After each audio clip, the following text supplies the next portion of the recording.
Chair of the Department of Civil, Construction, and Environmental Engineering, would like to say a few words. Dr. Louis Martin Vega joined NC State as Dean of Engineering in 2006. He previously served as Dean of Engineering at the University of South Florida, acting head of the Engineering Directorate at the National Science Foundation, and chairman of the Department of Industrial and Manufacturing Systems Engineering at Lehigh University, to name just a few of his very important contributions to our field. I've had the pleasure of working with Dean Martin Vega in my past role on the Joint Legislative Jobs Commission. The Dean's passion and energy for creating future engineers led to the evolution of the NC State Wake County STEM High School, focused on the National Academy of Engineering Grand Challenges. It's now in its second year, and we have representatives from the high school here with us today, and a special welcome.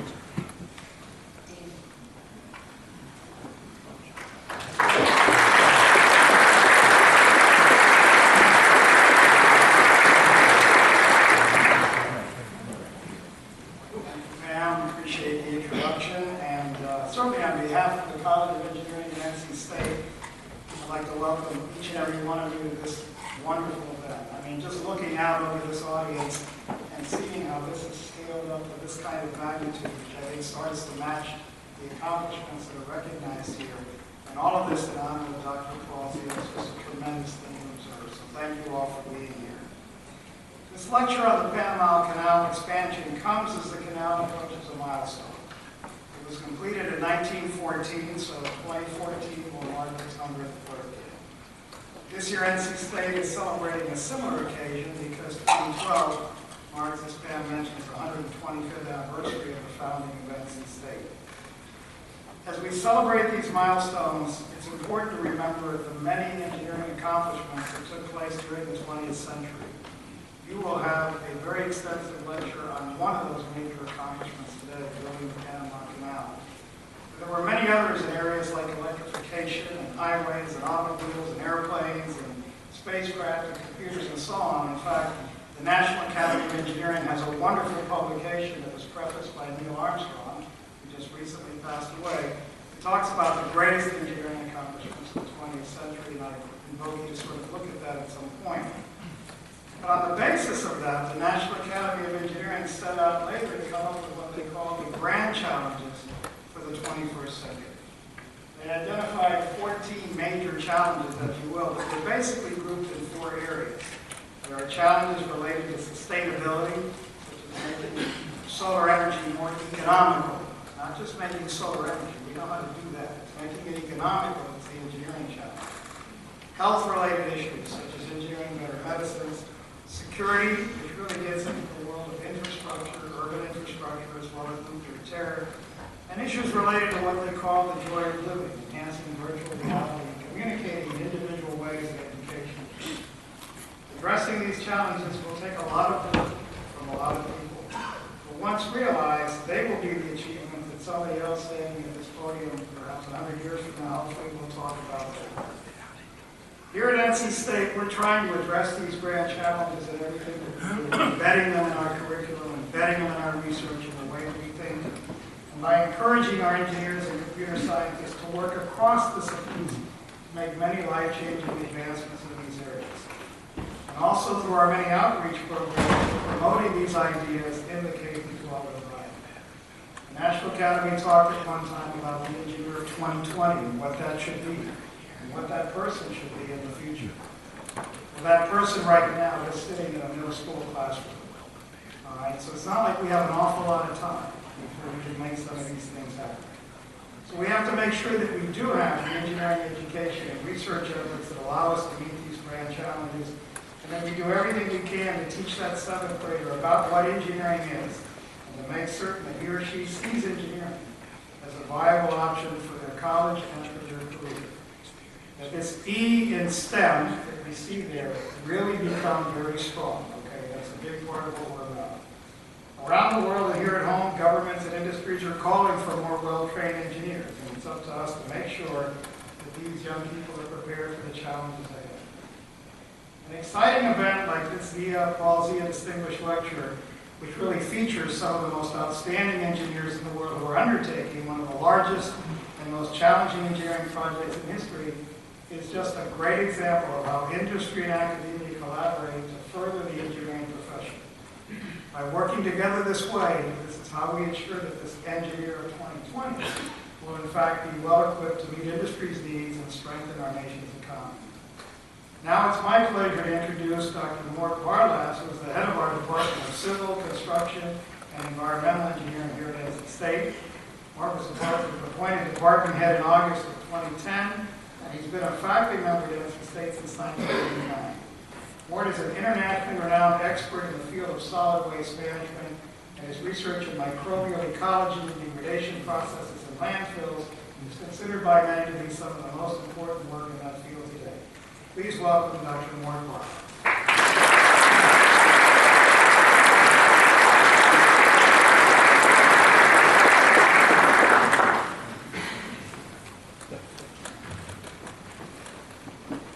Thank you, Louis, and on behalf of the Department of Civil, Construction, and Environmental Engineering, welcome to everybody here today. What an incredible showing and a great crowd.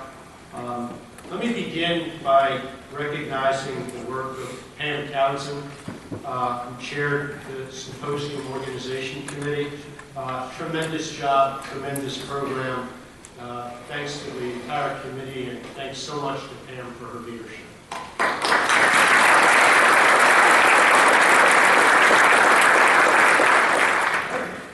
Let me also thank our three distinguished speakers, Mr. Aleman, Mr. Cazares, and Mr. Newberry, for making time to come.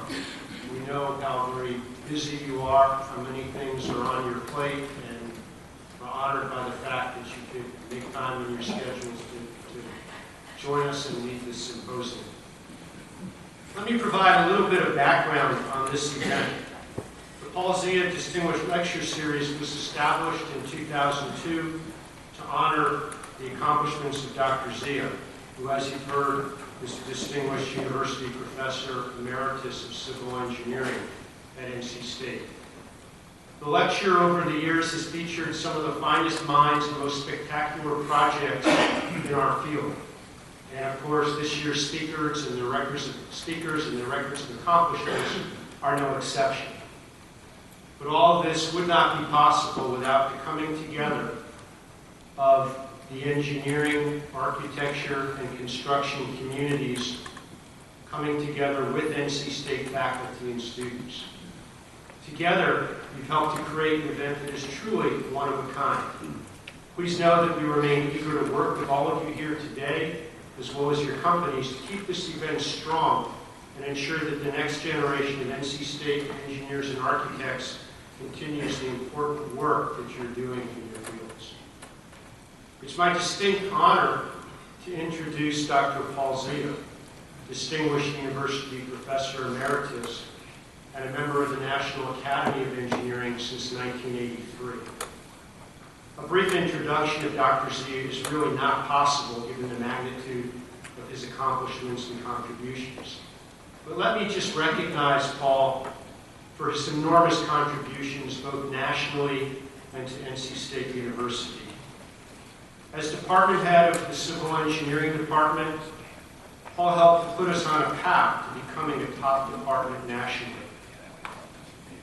To society, Paul's contributions to society, this is pure pioneering work on precast, pre-stressed concrete and high-performance, high-strength concrete, which enabled longer spans and faster construction of bridges, roofs, and parking decks. Dr. Zia has been involved in some giant engineering projects all over the world, including nuclear containment structures, the Montreal Olympic Stadium, and closer to home, the relocation of the Cape Hatteras Lighthouse. It's fitting, perhaps, that next week, Paul will receive the highest honor from the Pre-Stressed Concrete Institute, which is the Gold Award, in recognition of a lifetime of accomplishments. With that, let me recognize and introduce Dr. Zia, and thank you so much for your contributions.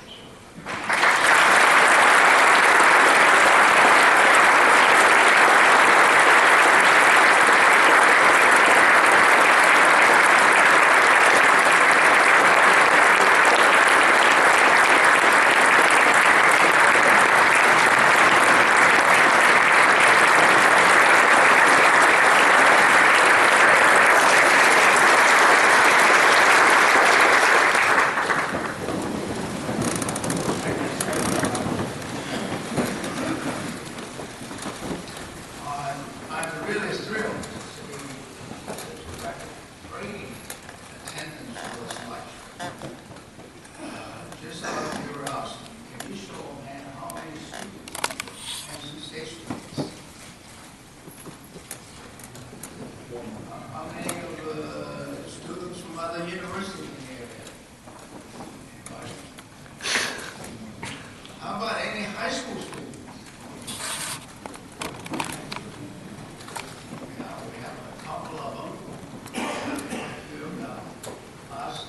Last year, we had a group of high students from Centennial campus attending the lecture. I guess this is because downtown area is hard for them to transport themselves.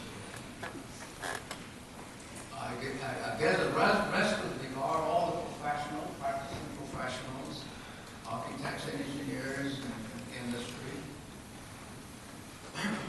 About 10, little over 10 years ago, a group of our faculty thought that it's important for the educational purpose of our students to have an opportunity to be exposed to practicing professionals, distinguished practicing professionals, to hear what they have to say in their own words of their experience of practicing engineering. So they decided to establish this series. I'm certainly overwhelmed how much in 10 years' time this series has grown to such a significant annual events for our department. And of course, I realize all of these would not be possible thanks to the many of my friends and colleagues on the organizing committee, their vision, their energy, devoted to organizing such a conference. And thanks also to all the sponsors, as well as certainly all the distinguished speakers. And we're very fortunate to have 3 of them here today. And as you all know, without their support, this series would never been possible.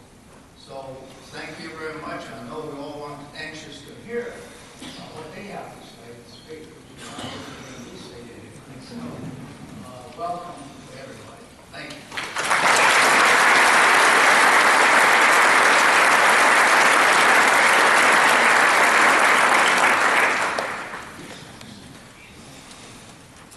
Thank you so much, Dr. Zia. The very cool thing about working for the largest engineering firm in the world, AECOM, is the network of resources and relationships in any market sector which are so accessible. So when our committee brainstorming session ended up with the Panama Canal expansion topic for this year's lecture, I could semi-confidently say that we could make this happen. After we left the meeting, I quickly called my dear colleague, Lori Baer, the AECOM South Region Ports Lead and former Palm Beach Port Director, and she assured me that we could deliver, and she was right. She led us to the 3 very distinguished engineers we are about to hear from, who have traveled a great distance to be here with us today.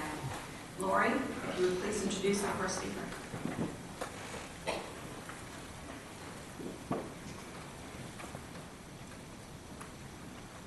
Buenas tardes, damas y caballeros.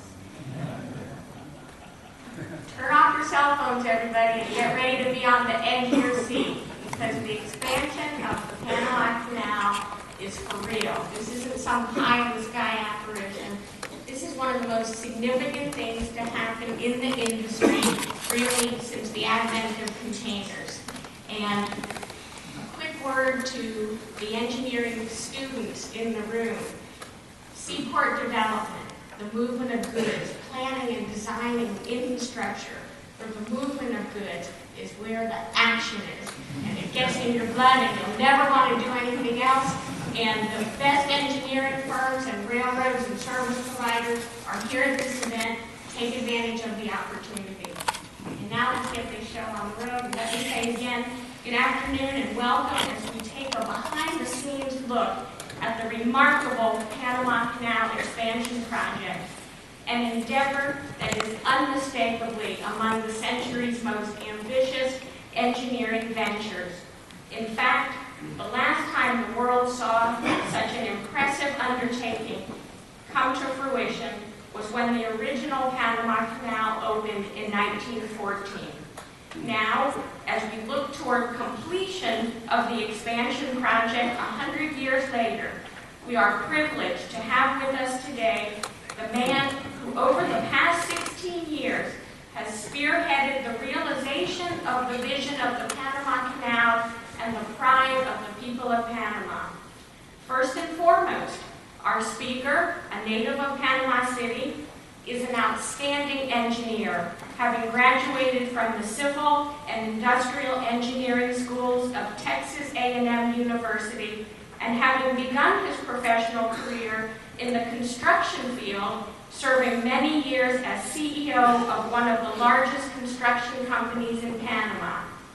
2 years after joining the Panama Canal Commission as administrator in 1996, he was appointed administrator of the Panama Canal Authority, the Panamanian entity tasked with the administration of the waterway upon its transfer to the Republic of Panama on December 31st, 1999. In 2005, he was re-elected to a term of another 7 years as CEO of the Panama Canal Authority. The vision for the Panama Canal's expansion clearly has been that of our speaker, who has been the face and the voice of the project as it has advanced. Using his vast skills as an engineer, he has conveyed to all parties, from ports and shipping lines to manufacturers, railroads, and nations, the need for and significance of this $5.25 billion infrastructure project. In the process, he has not only earned respect for himself as an engineer, but in many ways has elevated the reputation of all engineers as true leaders of industry. While he officially was succeeded earlier this month as administrator of the Panama Canal Authority, our speaker certainly should continue to be recognized forever as the driving force behind the Panama Canal expansion project. It is thus a personal and professional honor to introduce to you engineer Alberto Aleman Zubiega.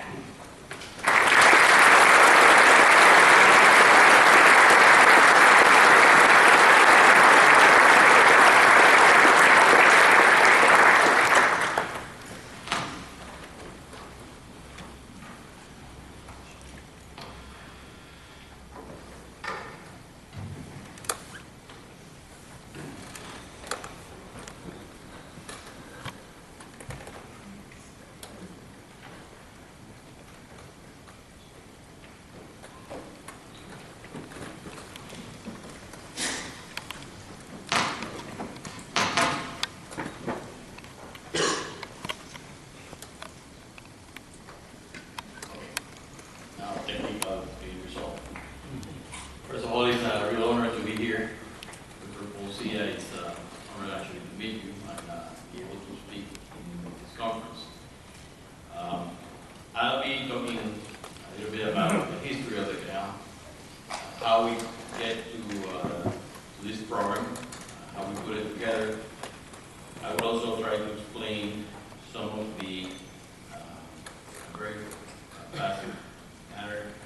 What are the components of this program? And then I will speak about the impact of the Panama Canal to world economy and the world as a whole.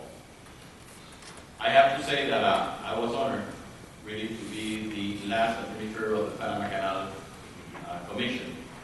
I actually was appointed by President Clinton and conferred by the U.S. Senate.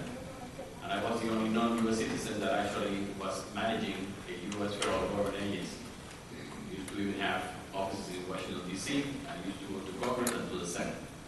So I knew a little bit about, in the last maybe almost 4 years, of the transfer of the Panama Canal from the U.S. to Panama, to actually have that part of the process. So it was actually very interesting, and I think that the success that we have had in the Panama Canal is really a success of two countries getting together and going through a very difficult process for both our countries. And it's a success in into actually making this happen. There was a lot of doubts obviously in those years, in those days, manage the Panama Canal. I remember in 1999, on the 30th of December, I have an interview in my office, and a lady from one of the networks, the US networks, came to us. And the first question she asked me that day was, what's going to happen, Mr. Administrator, after December 31st, 1999? And I answered, January 1st, 2000. And that was the end of it. I didn't have too many things to ask me to answer that response. Well, here's a picture of what I believe is one of the greatest engineering projects in the world. And actually, we're talking about a project that started 500 years ago. Let me tell you why 500 years ago. Next year, we will celebrate in Panama the discovery of the Pacific Ocean. That's in our country, that's when that happened, when Balboa, Spaniard, actually saw the Pacific for the first time. And that actually, a lot of us, we know the Pacific Ocean as the South Sea. And it happens because Balboa was actually looking down, looking south. And it happens only in Panama. If you have discovered the Pacific somewhere else, you won't have been the sea ocean. Because in Panama, the canal runs north-south. We're like an S, and therefore in that area of the world, we are actually looking down south. And since that day, actually they were looking for a passage to get to Asia. And that connectivity that they were trying to found, well, he found that, and that's when the city of Panama was the first city established in the Pacific Ocean, the Pacific side of the Americas. And actually Charles V ordered in 1543 study to be made to see if they was able to connect the two oceans. That's when they first started. And it was then Ferdinand VII. I'm just going to go to a short story. The Frenchman who actually built the Suez Canal. And for me, that guy was really a visionary, a person that took a lot of an entrepreneur. And then he decided that he wanted to build the Panama Canal. It was a big, small problem that we were not a desert, and we have a lot of mountains, and we got mosquitoes and all kind of things. And they did fail. They did try very hard. They did a lot of effort. They tried to make a sealable canal. There was some engineering, that was really not behind that. In those days, it was not the same, the lack of knowledge. And they failed. It was an economical disaster. Then the US took over. And the Panama Canal was built in 10 years. A fabulous feat of engineering. Very simple. The canal is actually very simple. That is the beauty of the canal. Because it's like a water stair. You raise the ship 85 feet. And what they did was actually to dam the Chagres River and created in those days the largest man-made lake in the world. They built the largest earth dam in the world. They built the largest structure in the world in those days. And make it so simple that everything actually flows by gravity. The canal we don't have pumps. We don't pump water. Actually, we basically manage a large amount of water. So this is a canal when it was actually opened in 1914. And there was also a very important vision. Maybe because it was military, as many things happen in engineering, come from the military side and then it goes into the civil side. Well, the canal was also part of that. Because the dimensions of the Panama Canal were not for the ships of the day. It was actually for the ships of the U.S. Navy had. The first Panamax-sized ship, commercial Panamax-sized ship, came to Panama in 1972. So imagine that, how much the difference between the commercial shipping and the naval vessels of those days. Well, here's a canal today. This is the Panamax ship. Panamax is the maximum size that can fit the chamber. As you could see, what we have done is to use those locomotives that you saw in the previous picture. These are the only canal that actually has those, because they were called towing locomotives. They used to tow the ship through the gates, through the locks, and then into the lake. But now we're using that as a centering system. Because the U.S. started building the third set of locks in 1939. They knew back then that they needed to have larger locks. again for military reasons, not for commercial reasons. And it was actually stopped in 1942 because of the war. I saw for the first time the plants in 1995 over in Pittsburgh, in the Army Corps of Engineering District. And here is the plan for the canal expansion, Thursday Fox. It was actually different from what we're doing, but it was important because they also created another lake that is called Malin Lake. It's an upper lake in the Charles River that actually supplies us with water. The Panama Canal, we manage a lot of water. We are a corporation that has to deal with water. We use, on a daily basis, we use 2 billion gallons of fresh water per day. We use every ship that goes through the Panama Canal uses 55 million gallons of fresh water per transit. And we do about between 38 and 40 ships per day. So every single day, we use that amount of water. So we actually need to manage water. So sustainability, environment is critical to the Panama Canal. In the canal history, we went through a process that has to do with how Panama wanted to make sure that we could get back the canal. And I'm not going to get into the reasons why, because that is actually already passed. But as we move on, in 1997, we held in Panama a Congress that we call the Universal Congress of the Panama Canal, just the same title that Seth used in the 1880s when he was selling the Panama Canal to the world. And in that conference, I was already the administrator of the Panama Canal Commission. We were in the process in Panama of creating the Panama Canal Authority. In that Congress, we had 2 studies made on the forecast of demand for the Panama Canal.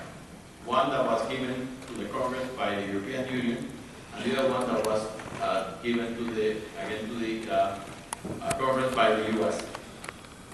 Both studies, very independent, I made sure that they were very independent, reflected that the Panama Canal, or showed that the Panama Canal will be out of capacity in the year 2011-2012. Okay? And we were in the process of putting together a modernization program for the canal. So that kind of passes, into the issue of, the capacity, and then the shipping lines were concerned more about the capacity of the canal. They were concerned how much we were going to charge them to use the Panama Canal. But for me, that was very important because we were going to receive, and maybe from my industrial engineering side, say, well, we're going to get an infrastructure, and that is going to get capacity. What can we do about it? So I put together a team of engineers, what I call the Canal Capacity Study Team, to start analyzing that. And the first thing that we did was to bring in all the studies ever made in the Panama Canal and start understanding the decision process of all of and every one of those studies. So the canal was transferred to Panama in December 31st, 1999, and we took over that process. The mission of the former Panama Canal Commission was actually to have a seamless transfer of the canal to Panama stewardship. That really happened. Nothing really happened, and the shipping industry continued to use the canal for the same price, by the way, for a couple of years. But we needed to change the business model. And this is very important because unless we change that, we will never be here talking about expanding the Panama Canal. The model under the U.S. was basically a break-even operation. For the shipping industry, that was a fantastic deal because you were only paying for the cost of operating the facility. There was no profit, not even one. There was no concept about the value of the service that you were providing. And that was the way that the U.S. run the Panama Canal. There's nothing wrong with it. It was only a different model. We changed basically 180 degrees because for us, for Panama, the canal has to be profitable. It has to be done very efficient, and we need to attract business. Because under the previous system, basically there was no need to attract any business. If you want to come, you come. If you don't want to come, you don't come. And that model we needed to change. We need to change many things because when we talk about this, and you have basically managers running a company under the concept of managing a budget. Basically, you spend every penny because the next year they will take it out if you don't spend the money. When you are managing resources, it's very different.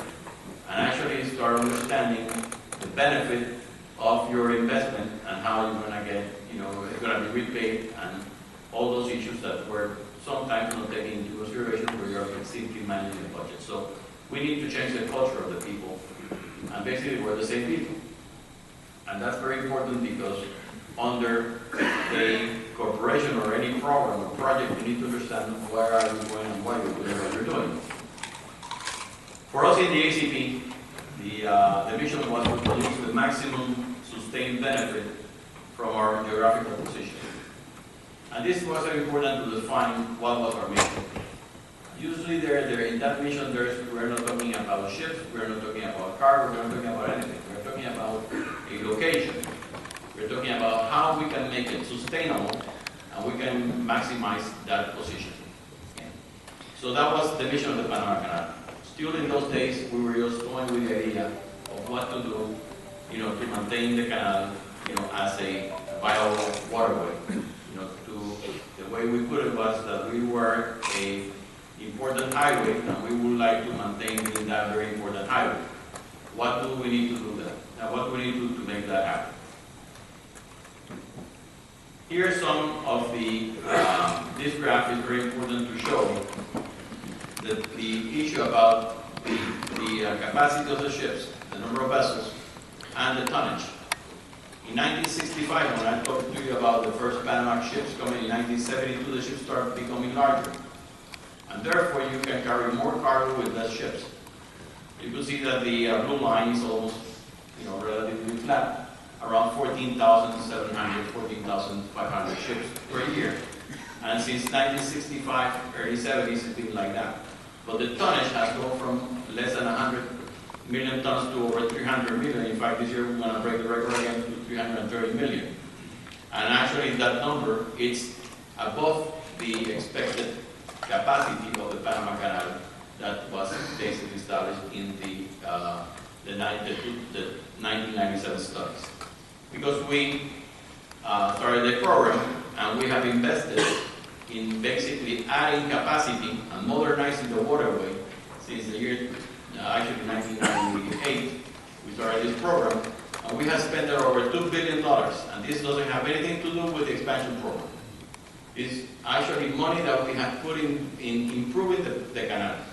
We have done basically understanding the system, because it's not a balanced system. The canal in the Atlantic side, we have the large lake, and therefore we can operate 24/7 because we have a place where we can accumulate the vessels by anchoring them in the lake.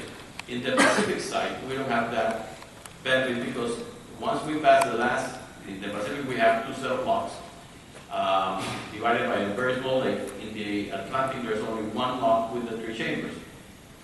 In that case, when you pass the last lock, you get into the Gerard Cup, and therefore there's no area to basically hold the vessels. So what we have done is basically build tie-up stations.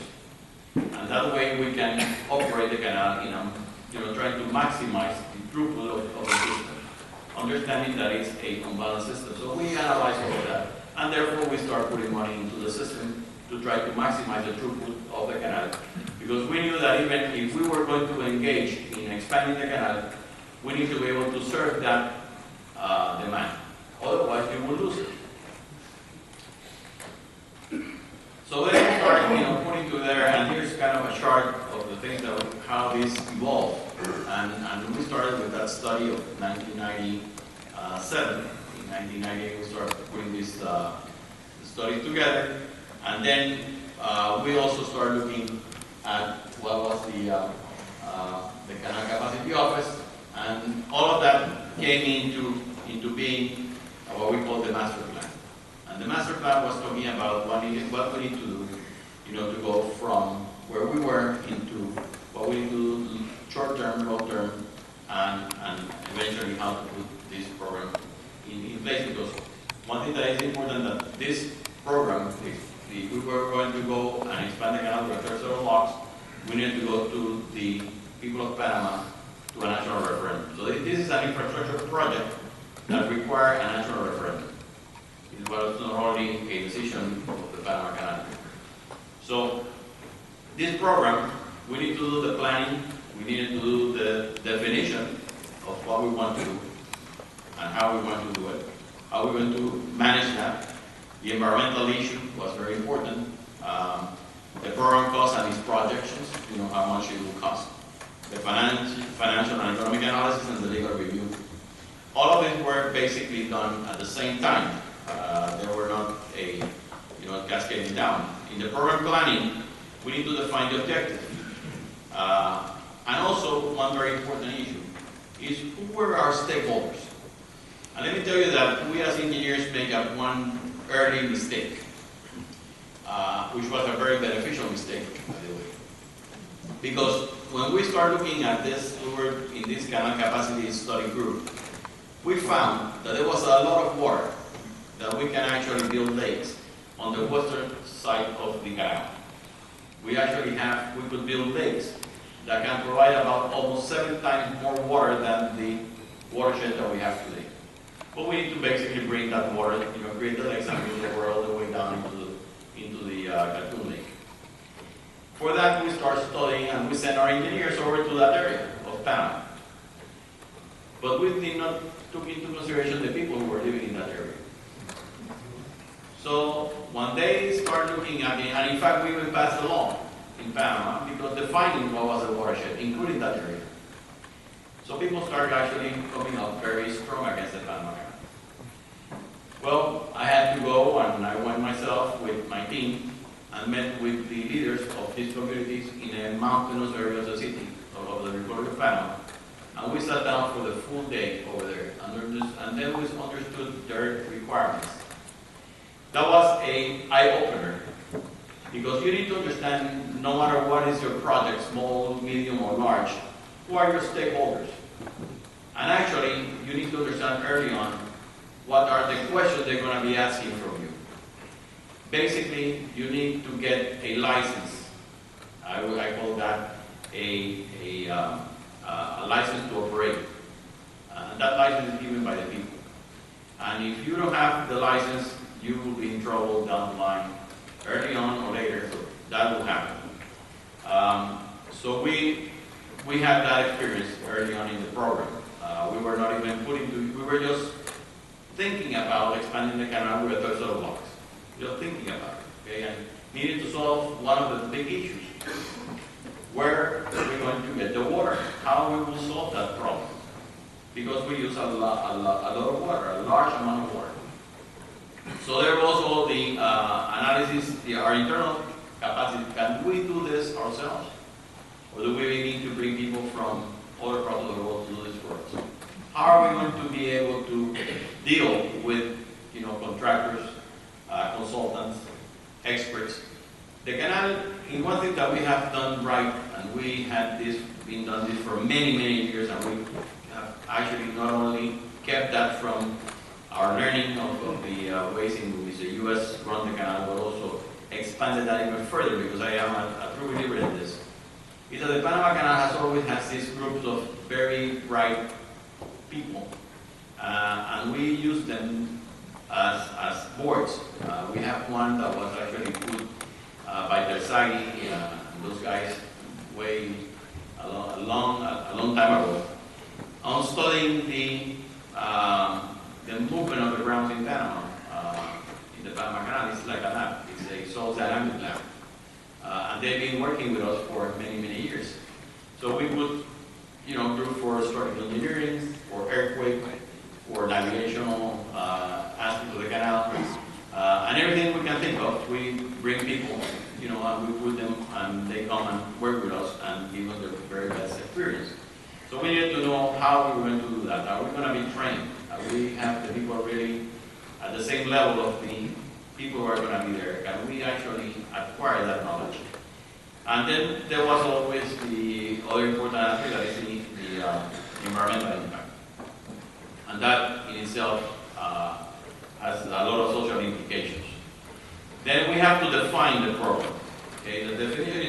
what is the size of the locks? Are we building for what? 100 years from now?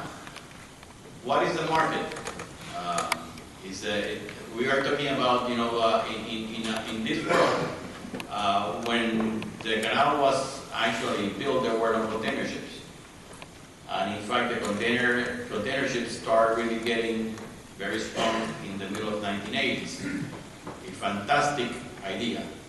In fact, I think that that idea is very much responsible for globalization.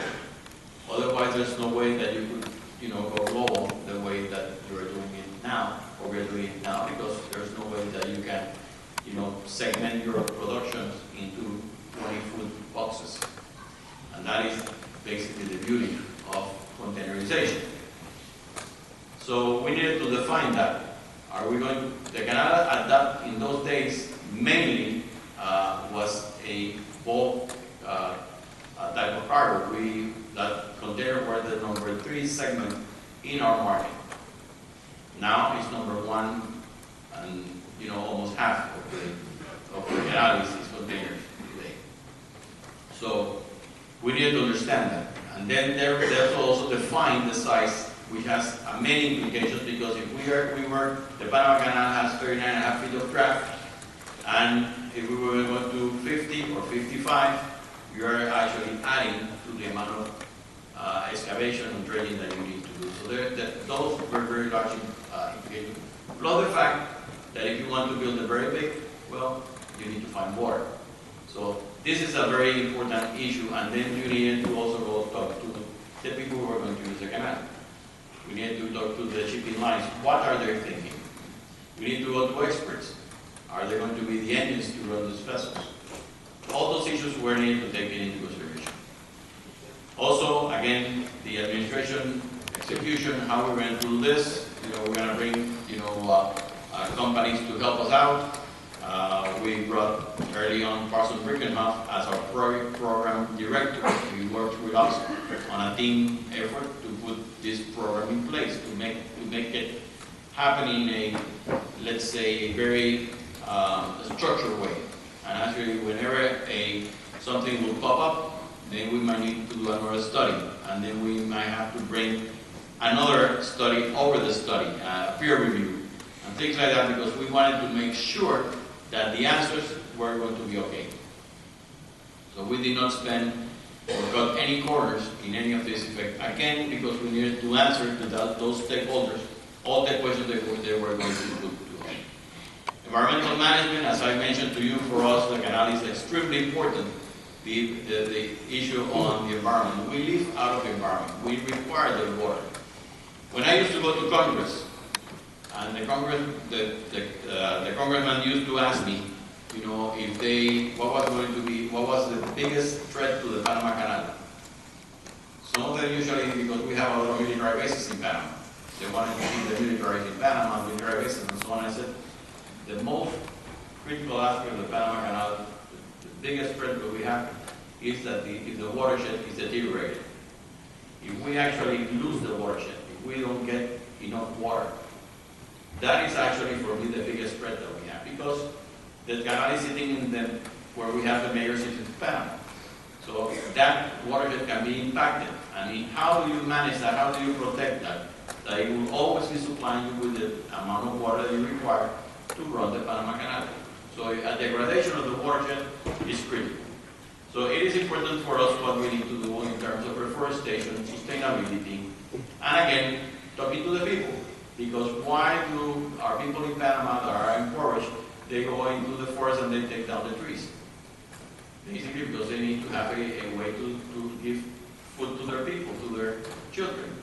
So it's not about putting laws, it's about actually working with the people and make them, a benefit to them to protect the forest and protect the watershed. And we have accomplished a lot of that in these years. Also, a very important question, how much it's going to cost? Okay. Everyone wanted to know how much it was going to cost, even we're in the year 2002 or 2003, they wanted to know how much. And we didn't know. And we said, we don't know. We have to wait. And that was also part of that. And we even started talking about financial impacts, the cost-benefit analysis, and the risk analysis for this program, and what it will entail. And then, obviously, there was a lot of people asking, telling us, oh, we have the money. We got companies saying, well, how many shipping companies, major companies, well, we can put $100 million each, and then you will raise the money, and we'll do that for you. And we said, no, we don't want that.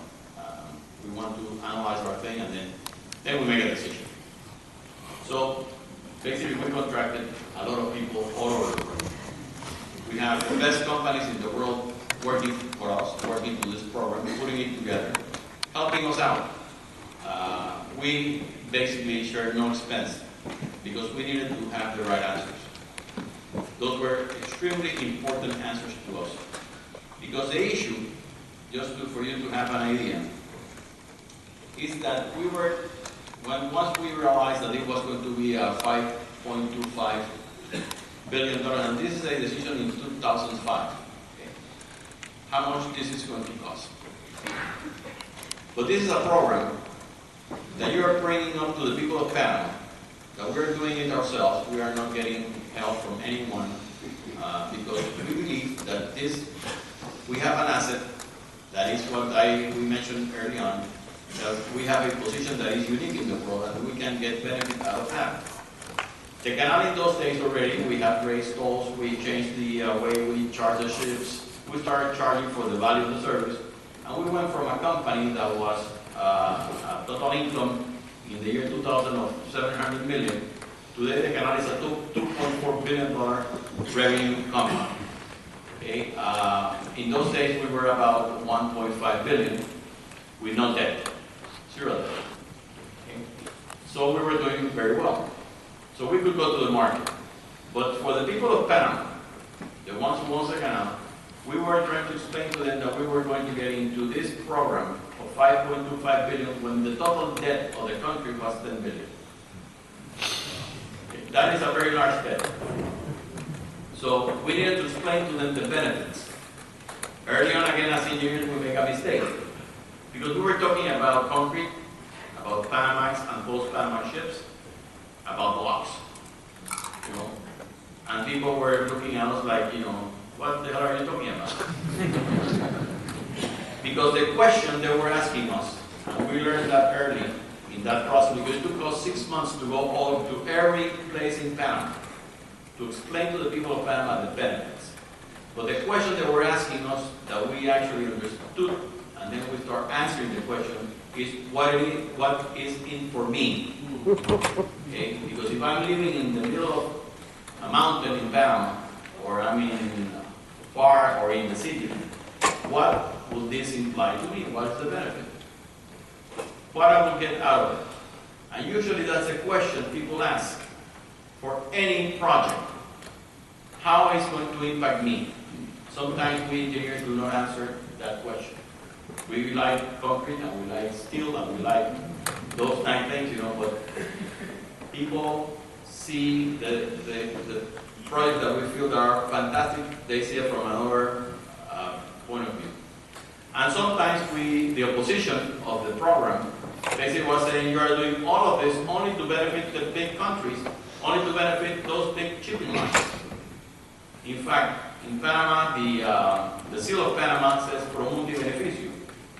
And then there you are again, giving benefit to everyone but to ourselves. But we were able to actually convince the people of Panama that there was a lot of benefit for Panama. And we had close to 80% approval for this program. That was our second license that was given to us. Because the people of Panama were the ones making the decision, not the Panama Canal, not the board of directors, not the administration, anyone. It was actually the people of Panama.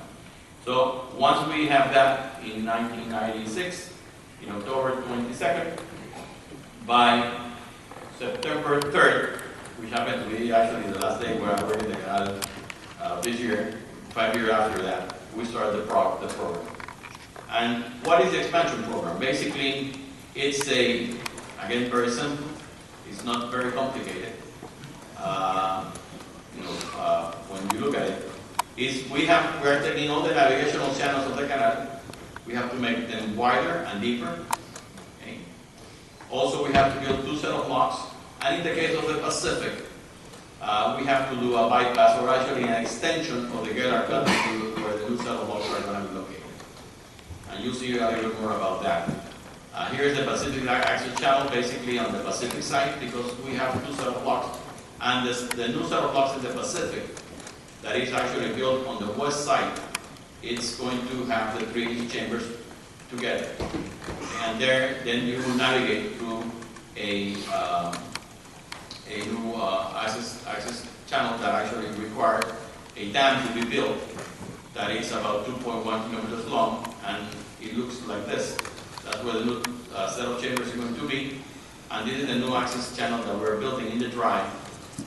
Requires to move close to 70 million cubic meters of material, and building this earth dam or rock fill dam that will separate the small lake you see below from the new access channel. That actually is going to be very interesting to see, because that ship will be navigating 9 meters or 27 feet above the elevation of the lake.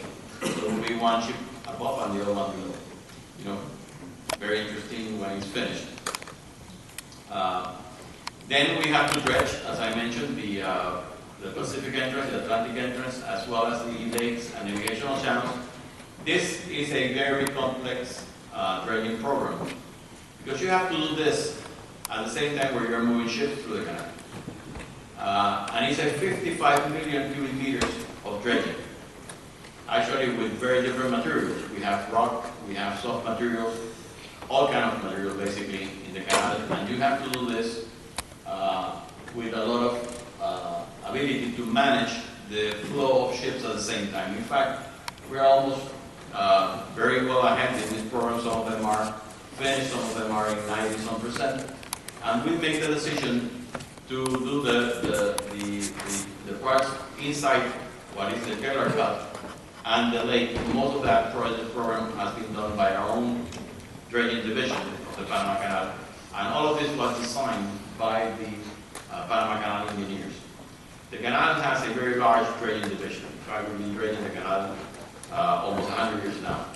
And we are buying new dredges. In fact, we bought one core suction dredge because the new core suction dredge allows to have the dredge sit on the side and actually be able to dredge all the way to the center of the chamber and go and back.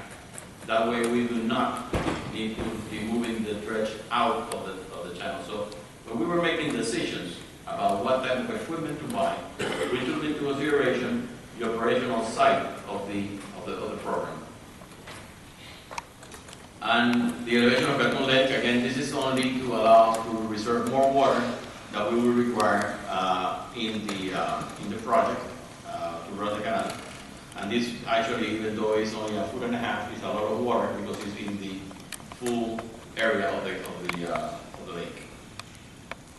Then the new set of locks, obviously one in the Pacific, one in the Atlantic, very large locks. And here's the difference between the actual locks today and the new ones. The locks today are 1,000 feet long by 110 wide by basically 41 feet in depth.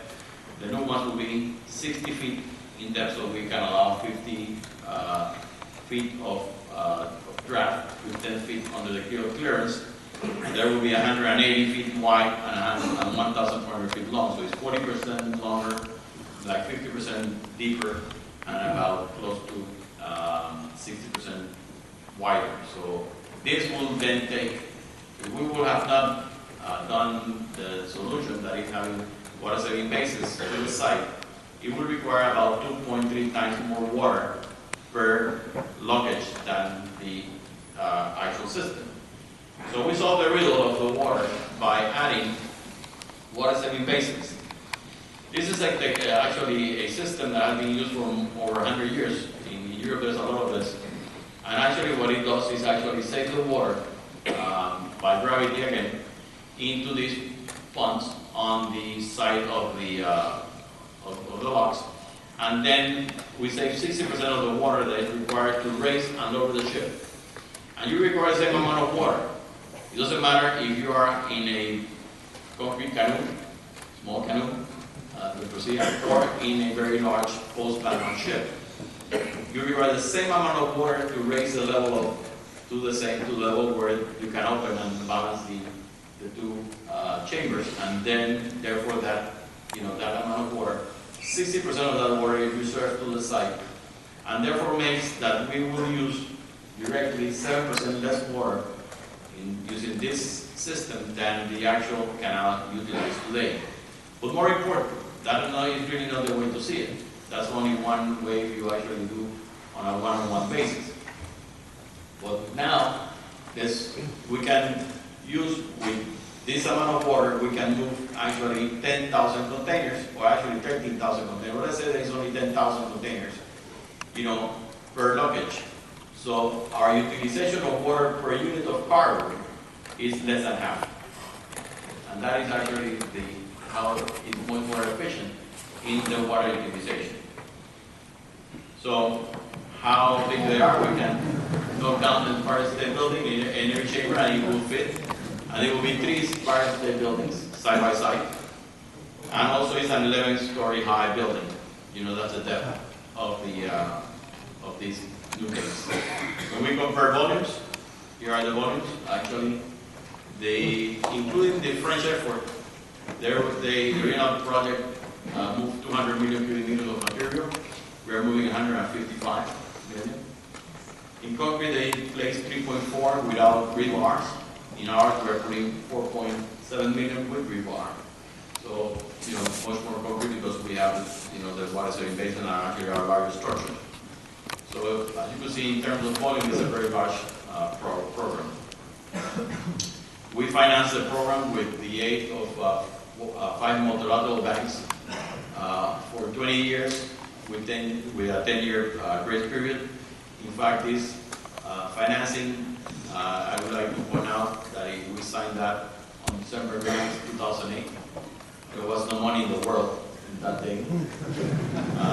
But we had that commitment from those banks. This is how important that this project is. And the beauty of this, I see it, is that these banks, they will actually do a review of everything you have done. They want to do a full review in every aspect, financial, engineering, cost, environmental, and those issues were actually, analyzed, and they came back and gave us this. Actually, we oversubscribed. In fact, we have to tell them, how much we want them to give to distribute among the banks. Also, then we went into program execution, which is different from project planning. And here we have to do legal reviews about how we were going to acquire the program, the laws that will be applicable, and there's a lot of issues regarding that, the conflict resolution methodology, and that in itself is a presentation. Claims, which are now we're engaged in that. We need to look at those issues in how we were going to contract, how we're going to define the contract selection process. This is a multi-billion-dollar program. We need to be transparent. We have to, who are going to be the players. And more important, from the side of the owner. We have to put a team together on the owner side that are at the same level, even better than the contractor side. See, the way we envision is that we are putting a team that will include eventually even the contractors. Because the contractor is an integral part of your program. They have to have the same goal, that is actually provide, a facility and be ready to be used. But you need to define the rules. You need to define how they will participate. And also, basically, I told our people in Panama, our team, that we have actually been granted the permit to go play in the big leagues. And if we were going to play with the New York Yankees or those guys, we better be having people at the same level. Otherwise, you cannot go with a AAA team to play with the big leagues. And usually that happens a lot. That happens a lot because sometimes owners will not understand that they need to be at the same level as your contractors or your consultants. Because you need to actually engage in understanding what they're saying and actually understanding what are their needs And very important is to have a very good risk distribution between who's going to manage what risk. And this, we put a lot of emphasis in how we were going to write the contract. The contract is what actually is going to drive the program at the end of the day. And also it sets the rules on how we will manage with the contractor the program. And we took a lot of time to do that. I will go, and you will see Joe speak, I think, a little bit about how this is done. And we use a lot of, I would say, a lot of information, a lot of participation with our team that we put together with C.H. Hill and others into making this happen, lawyers and experts in this field. So there's the contract structure, the way that we contracted. I was a contractor myself, and I used, we had a program that was very successful in which how we engaged with the contractors during the process of defining how to define the risk.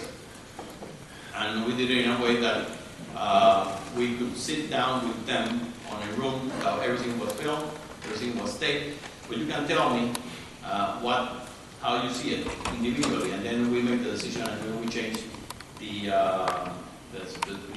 requirements, to say, well, here's the way we look now. And I think that we were basically negotiating before, and we don't negotiate after the fact. We try to negotiate before. Okay? So that was very important. And I think we've been very successful because at the end of the day, we have contracted every single project in this program. And when you have all of them, they have come $400 million below our budget. So let me just speak briefly on the impact of the canal expansion, okay, what it means. Here are the world main logistic hubs. Okay, and you see obviously Singapore, that is seen in there, in the middle of Pelapas, very close to Hong Kong. It's actually the largest transshipment port in the world. They are moving about 30 million TEUs per year, competing with actually Shanghai now. And then obviously is China and all the area of Korea and Japan. Then LA Long Beach, then New York, New Jersey and East Coast ports, Panama. Then in the Rotterdam in Europe, and Algeciras in the entrance of the Mediterranean Ocean. And then you have obviously then Dubai after you pass the Suez Canal. Okay. Again, it's about location. When I look at, here are the main canal users. Obviously the US is number one, China number two, and then down Chile, the European Union, and so on. Japan, South Korea, and Peru. Japan used to be the number two for many, many years. Okay? And once China entered the OMC, then they became the number two, and actually because also they took on Hong Kong. As I mentioned to you, the dimension of the Panama locks, okay, and the importance of taking away, because one of the things that we're doing with the expansion of the canal is actually taking away this restriction. These locks, these dimensions, today represented a restriction to the world trade. And what we're doing actually is going from a ship in Panama size of about 4,400 TEUs to one that is over 13,200 TEUs. Okay, so it's about 3 times the amount of cargo that you can bring in a vessel. So that's a very large economy of scale. And in fact, here is one of the ships, in fact, already been built by Samsung. We went to Samsung and actually saw that. We part of it that we have been talking to the shipping industry. Not that every ship is going to be like that. Okay. I think that the main trade, the ship that you will see coming into this coast will be ship about 8,000 to 10,000 TEUs. But when you look at the network's economics, basically when you have a long haul, things that move from east to west, you will use actually a large vessel. If you are now trading, within a region, then you use a small vessel. And that's about the issue about transshipment. And what happened is that the Panama Canal, we have a way to get to consumers you know, that are in Latin America, Caribbean, or North America. Either because you bring cargo from Asia or from Europe. And this is actually, what will happen is that when we expanded the canal, we are going to expand extend the canal area's influence. Okay?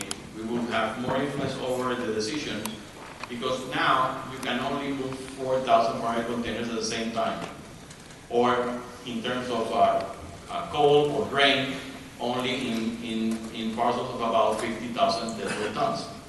Well, what happens if now you can go to 120, 150,000 deadweight tons, or you go from 4,500 containers to over 10,000 containers? That actually expands your area of influence in the decision. And what happens is that you can get, and there's a big discussion going on today. This hasn't been decided yet. But you can go from what actually is a conventional way, you know, the ship that goes through the Panama Canal will hit maybe New York and then will start coming down into the East Coast and maybe hit the last port, maybe, I don't know, maybe Miami, okay? You know, filling up that vessel. And this now we're talking about a post-Panama ship and go back again. Or you can go in a direct service and actually you will go two, three ports maybe in the north part or in the East Coast. You can go maybe to Virginia and here in North Carolina and maybe, you know, another one in Savannah, and you will continue back, or go to the Gulf, okay? Or you can have a transshipment, and this is a big issue now. Either you can transship in the Caribbean, okay, and then you have services that will hit the you know, the Gulf, East Coast, you know, the south part or north part, and then get into transshipment that actually move into the east and west side of either the Pacific or Atlantic side of the Pacific. Or one that actually is being talked about, that is the one that almost goes around the world. Okay, this goes east-west, and actually do transshipment into the U.S., different again Gulf or east ports of the U.S., and that's called a circumequatorial route. And that's a lot of talk about who's going to be the ports who are going to benefit from the transshipment. Again, Singapore, as an example, is an island sitting in the entrance of a major shipping line, and that is the Pelapas. And in that area, Singapore actually is capturing a lot of transshipment. So, what would that happen? Well, and that is a decision, and they look at a triangle. It's not the Bermuda Triangle; it's the transshipment triangle.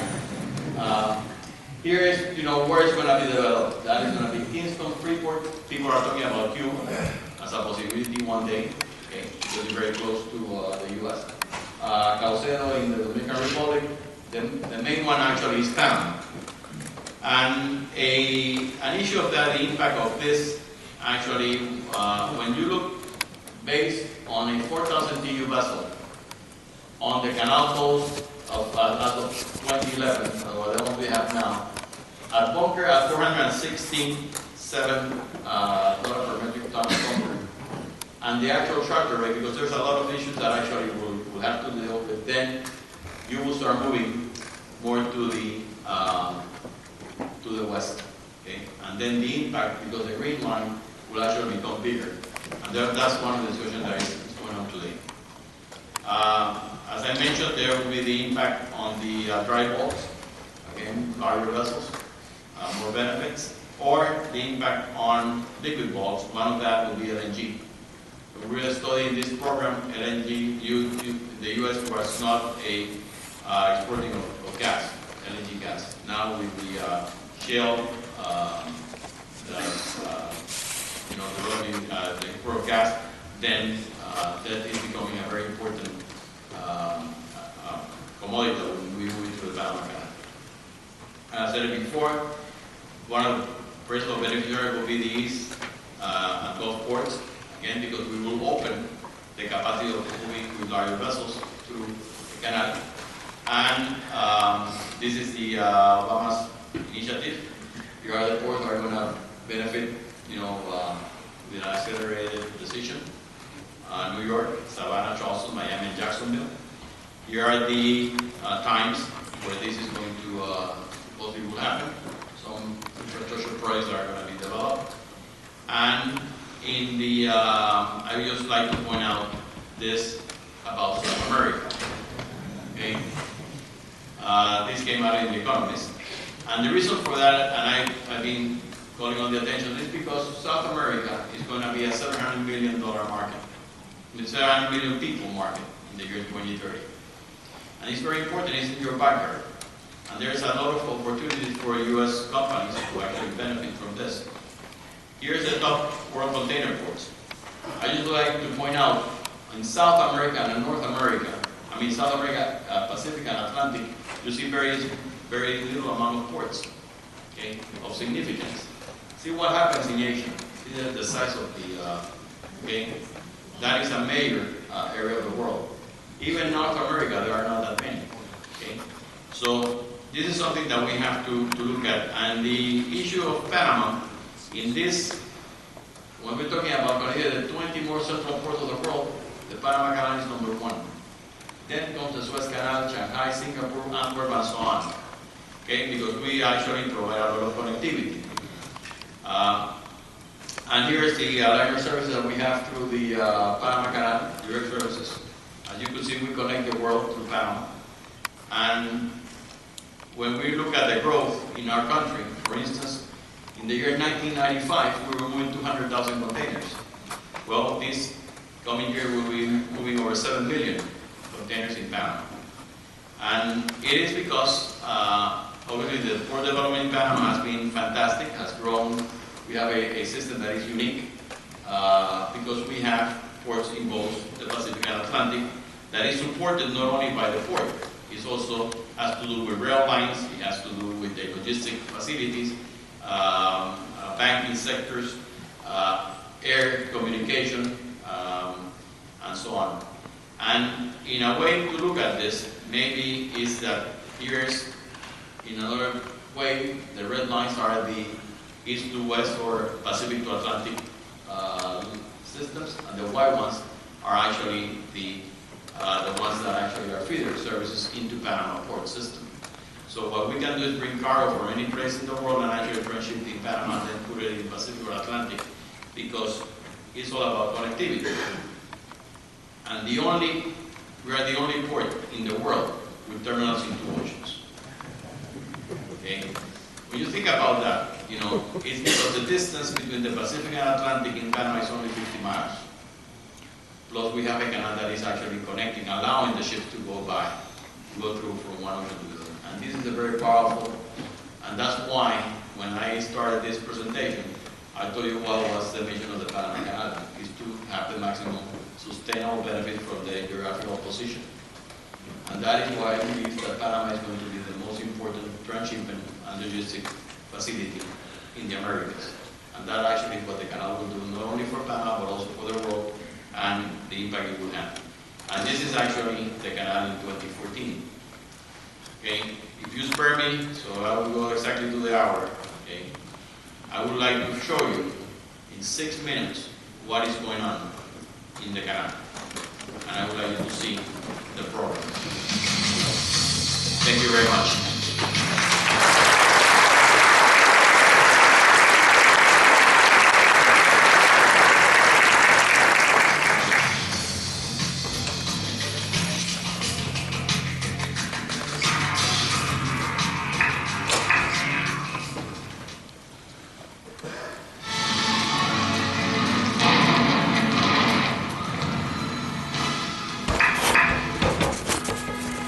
5 years have passed since the 3rd of September in 2007, the day when work on the Panama Canal expansion program formally began. Rigorous work and dedication make it possible today to observe how the components of this mega project have evolved over time, such as the construction of the new locks on the Pacific and Atlantic sides, the excavation of a new channel for post-Panama Express transit, known as the Pacific Access Channel, raising Gatun Lake's operational level, the deepening and widening of the canal's Pacific and Atlantic entrances, as well as dredging of Coletta Cut and Gatun Lake by contractors and ACP in-house forces. The design and construction of the locks on the Pacific and Atlantic sides is the largest and most complex component under the expansion program. At $3.2 billion, the contract was awarded to consortium Grupos Unidos por el Canal on July 15, 2009. That same year, on August 25th, the contractor officially initiated the work. A significant number of the 27,000 jobs created to date correspond precisely to the construction of the new locks. These structures will have 3 chambers, water-saving basins, an electro-filling and emptying system. By the end of August, the recorded progress on the project was at 31%, with design, fabrication, and construction of the different elements required by the new locks underway in different countries around the world. As part of the effort to develop the filling and emptying system for the locks in compliance with contract requirements, a physical model with scaled-down ships was used for a series of tests in Lyon, France. Fabrication of the lock gates and valves began after the ACP accepted the final designs. 4 of the 16 new gates are now being assembled in Italy by the subcontractor Chimolai. The first 4 should arrive in Panama in March 2013. The valves are concurrently being fabricated by Hyundai Samho Heavy Industries Company Limited in South Korea, with the first shipment of valves expected in November of this year. Regarding the construction component, the contractor is placing structural concrete in the areas of the upper, middle, and lower chambers on both the Atlantic and Pacific sites. The contractor is also building 3 dams that will help guarantee the required water levels for post-Panamax transiting vessels. Work on the locks advances as another contractor moves forward with the creation of the new access channel that will link the 3rd set of locks on the Pacific side to the Culebra Cut. 3 of the 4 phases which make up this project have already been completed. The 4th and final phase currently registers a 67% progress. As part of the work on this last phase, the construction of a 2.3-kilometer long dam is underway to separate the waters of Miraflores Lake from the new Pacific Locks access channel. Simultaneous progress is being seen with the ongoing dredging projects in the canal entrances and existing navigational channels. The dredging projects are also pressing on at a very good pace. Through its Panamanian subsidiary, Belgian company Dredging International is performing the work in the Pacific entrance, achieving 91% progress to date. 2/3 of the dredging work in Gatun Lake and Culebra Cut are being performed by ACP in-house forces. The remainder of the work was awarded to 2 contractors, John Denur, who is responsible for dredging the northern entrance to the Pacific Access Channel, and Dredging International, which already completed dredging of the northern reaches of Gatun Lake. Overall, lake dredging projects have reached 76% progress. In the meantime, dredging activities on the Atlantic entrance have reached a 98% progress rate. The incessantly moving expansion program acknowledges that water is one of its most vital resources. This is the reason why, as part of the component to improve the water supply, a project to increase Gatun Lake's maximum operating level is now underway. Increasing the freshwater reservoir implies changes on different fronts. So far, 11 of 14 spillway gates have already been extended and installed. As part of its commitment to the environment, the canal works with environmental authorities to reforest some 1,200 hectares across the nation. In parallel to these works, activities are underway for the conservation of archaeological and paleontological items found during the expansion program work. Incidentally, the fossil of a precursor of camels was found in the vicinity of Culebra Cut. These findings are very valuable for scientific research about the evolution of the Isthmus of Panama.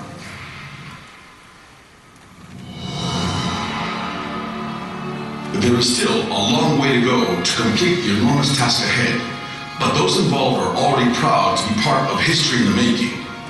Work continues, day and night, rain or shine, to ensure that this great feat is accomplished and we can present the new canal to the world, Panama's expanded canal at the service of mankind.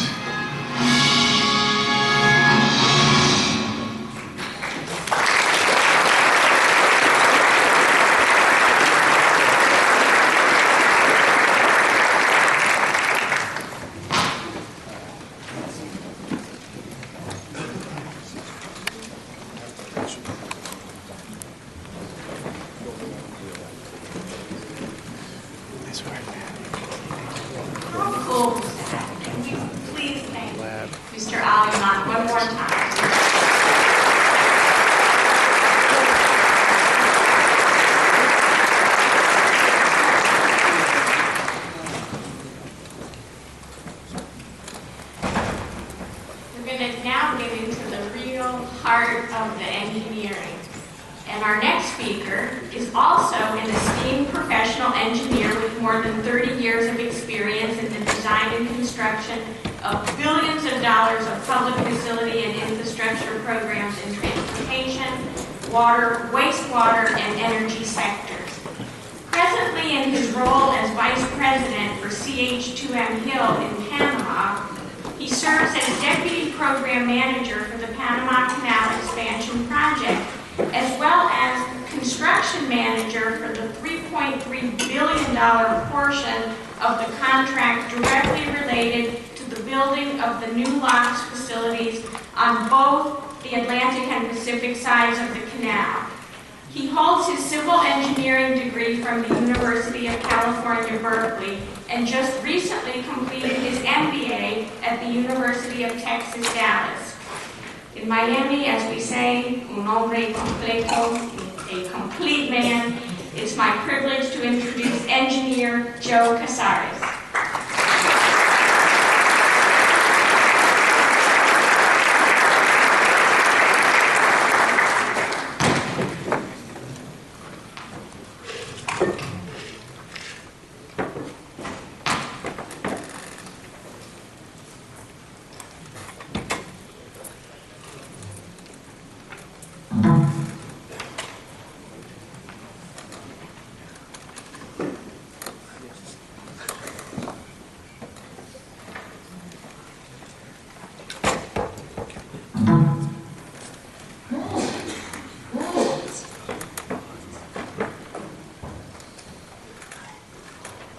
Good afternoon. Just introduce, I'm Joe Casares. We'll have to wait to see if that statement that I'm putting down is true. We'll let you guys decide that later. One of the things I want to do before we get started, I want to thank North Carolina State University for the hospitality, the generosity, and also the friendship they've shown me here in the last couple of days. I'm very genuine. I'm very much appreciative of the efforts of the university staff and also the students, Michael and Nicole, who had the unfortunate duty to have me tail me around all over for the last couple of days. I also want to thank Laura and her husband for allowing me to hack away at golf on Sunday. And you know, Alamán knows what that means, and he knows the suffering that goes with playing golf. Anyway, I want to, before we get started on this program, and I'm actually going to run through this program a little quick. There's a lot of good stuff that was covered by Alberto, and I won't hit on them too much. But one of the things that was interesting this morning is that I read an article in USA Today. It was in news section 5A, and if you permit me, it basically says about engineers. It had a very good article on engineers and how engineers need to be work on their perception of being geek. I'm not sure that's an appropriate view of engineers anymore, but it talked about that, and also talked about the fact that engineers needed to have some practical experiences. And what I understand from the North Carolina State University, they're actually promoting that. Some of the work I've seen at the lab and some of the talking to some of the students, really gratifying to see that a lot of the engineering students are getting some good practical experience. When I graduated from college, I knew everything. In about 5 years, I knew nothing. So it's amazing how that progress goes on for engineers. But anyway, going back to the USA Today, it indicated that there were 3 things that they mentioned that had major impact in the world. And I'm very much honored that the project I'm working on was on that. They first talked about the Hoover Dam. They talked about the Panama Canal. Then they talked about the iPhone. So, help me here. Is anybody in the IT field, electrical, mechanical? Okay, good. So we will continue with that. Basically what they're saying is that engineers have changed the world. and that more engineering students get real-life experiences. And I agree with that, and I think that's very important. And so, one of the things I've told some of the students who actually would listen to me was that engineering is more than just the technical background. You have 3 engineers here, and we all have civil engineering degrees, and we all have different careers here. And Alberto Alemán has succeeded as a CEO of the Panama Canal, and his vision and his leadership has made the Panama Canal an exceptional organization, and the foundation he's built, I'm assuring that the new administrator of Jorge Canal will do an excellent job. Mike Blueberry is vice president. He runs a very large design organization. He's responsible for the design that's occurring on the Panama Canal. And so, you know, I think I have the best job. I'm waiting for it to be fun, but I have the best job, and that's the construction management position. So, I just wanted to bring that across. Just a quick geography lesson. I have this thing popping up.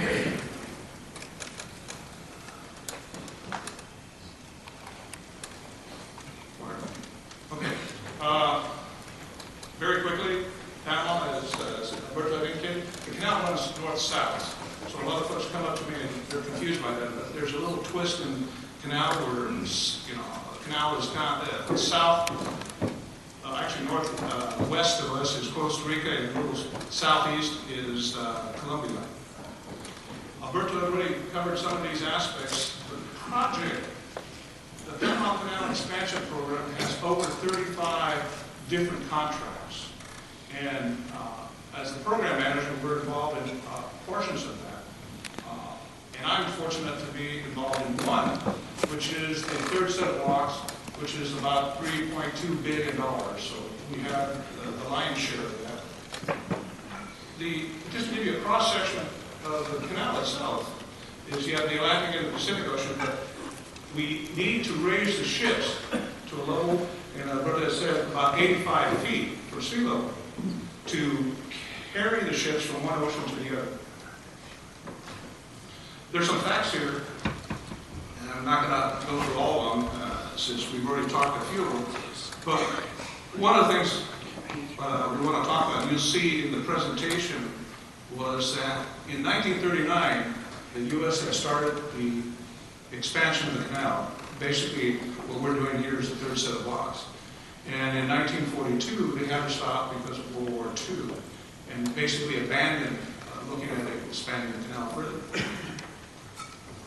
A little trivia, and Alberto can correct me on this one, but the largest transit fee was $375,600 was paid for a cruise ship that went through the canal in 2010. It's gone up. It's gone up. I kind of figured that. Before I go any further, too, I also want to thank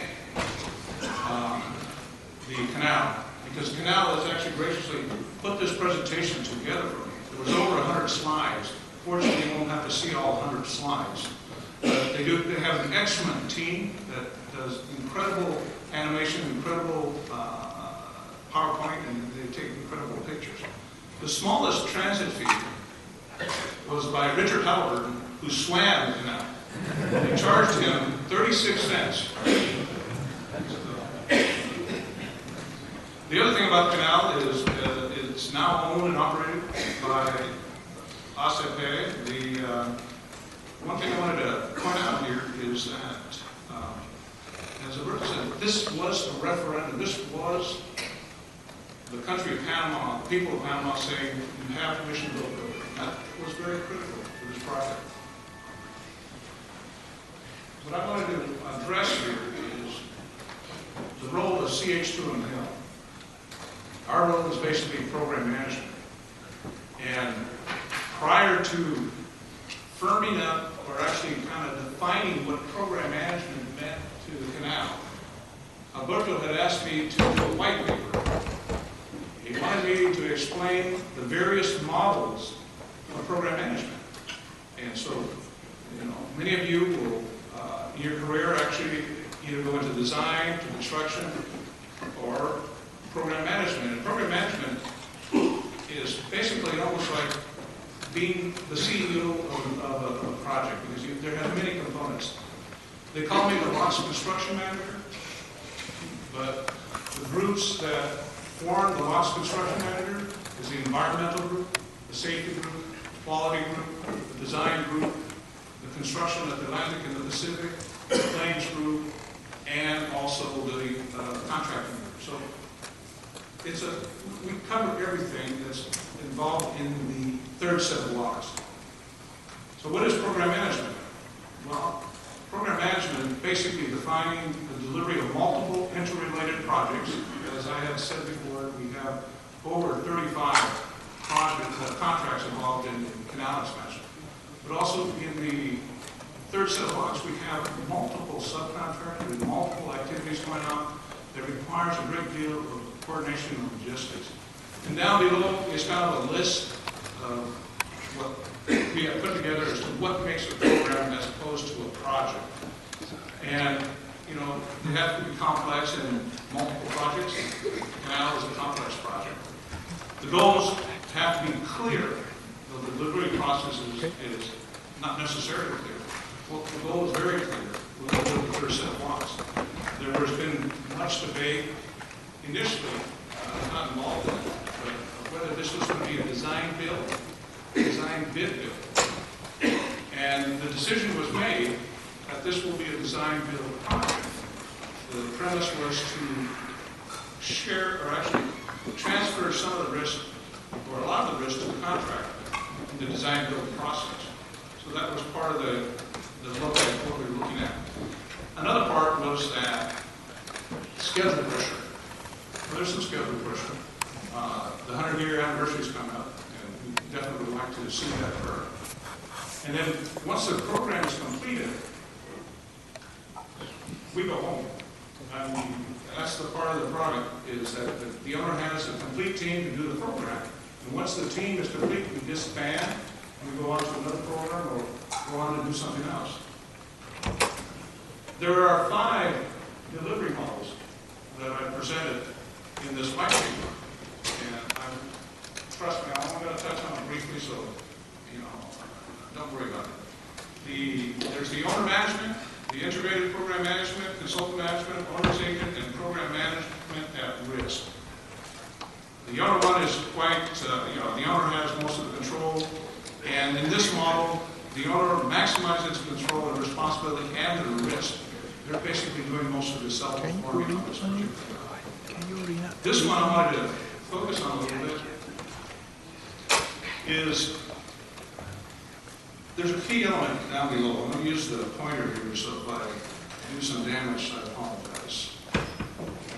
One of the components that was key to the canal, key to the discussions I've had with Ingeniero Aleman, was to maximize the skill sharing, to improve the training opportunities for the engineers and other professionals within the canal.